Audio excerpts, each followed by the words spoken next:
Obrigado, seus traíras. Do lado dele, né? A próxima. Dá a caneta aqui.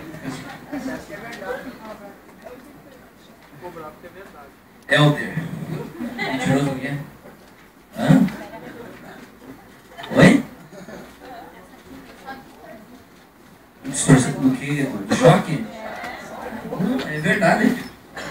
Eu posso distorcer tudo que ele falou aqui também. Eu distorço brincando isso aqui também. Oi? É, não, tem a versão do Helder, tem a minha versão, né? Tem uma outra versão. Só que eu não vou desmentir porque eu vou fazer algo melhor. Próxima aula eu vou contar uma história do Helder. Só anotei aqui pra não esquecer.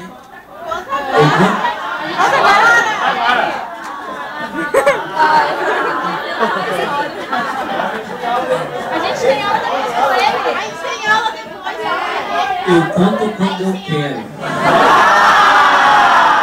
A história é minha. Foda-se. Cala a boca, cala a boca. Aula que vem eu vou procurar uma história melhor lá, né?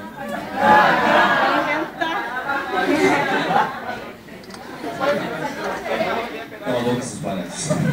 Vamos lá então, gente. Bom dia, bom dia. Boa noite, pessoal. Boa noite, Pedro. Gostaram do Gorjão? Tudo bêbado, né, seus bosta? Tudo bêbado, infeliz, né? Encontrei um guri do PS1, gente, com a garrafa de vodka. Do PS1, né? E o David roubou lá. O guri, aquele guri, o mesmo guri dos jogos ano passado, gente, ele pegou a pastilha da garota, sabe essa pastilha de vento da garota? Ele picou, botou na mão e chegou assim: ó, professor, o que eu faço? O que eu tô fazendo, guri? Para jogar bola, vou deixar meu nariz geladinho. É o mesmo, guri. É o demônio.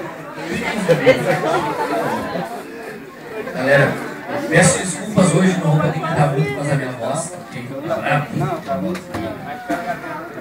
Ela tá mais com um cobreiro do que com um câncer de pele.